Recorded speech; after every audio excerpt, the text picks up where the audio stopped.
Le point numéro 12, la reconstitution dans ses libertés traditionnelles d'un syndicalisme indépendant. Là aussi, c'était exactement ce qu'avait prévu le programme du CNR en 1944, parce que les syndicats avaient été entièrement phagocytés, n'est-ce pas, par les collaborationnistes. Et puis, vous savez, c'était des syndicats d'État, etc., des syndicats de collabos. Eh bien, nous assurerons l'indépendance syndicale des syndicats français en interdisant aux syndicats français toute subvention émanant d'une structure non française. Je pense tout particulièrement au fait que les 5 plus grands syndicats français appartiennent à la Confédération européenne des syndicats, qui n'est que le faux nez de la Commission européenne. Sous couvert de défendre les travailleurs européens qui n'ont pas du tout les mêmes intérêts à travers les 27 États membres, la Confédération européenne des syndicats sert à financer les syndicats nationaux afin d'obtenir leur soutien à la construction européenne et aux réformes indispensables.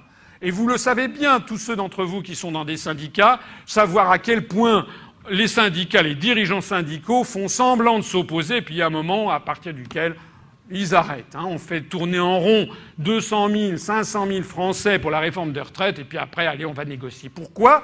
Parce qu'ils sont financés par l'intermédiaire de la CES, par la Commission européenne, qui a justement exigé les réformes de retraite dont il s'agit.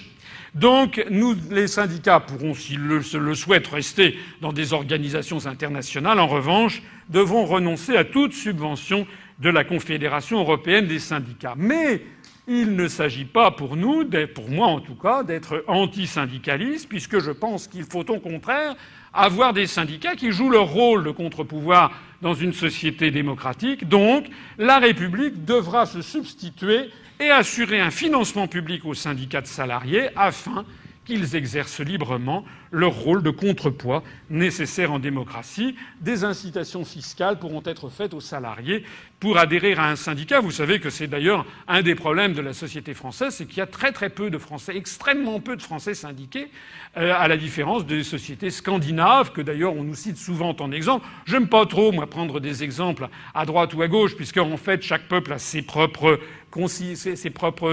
comment dirais-je, caractéristiques, etc. Mais il est vrai qu'il n'est pas bon dans une société d'avoir des syndicats qui ne représentent presque plus personne, parce qu'il n'y a plus de salariés, qui se font financer par la Commission européenne. Franchement, il y a quelque chose qui ne va plus.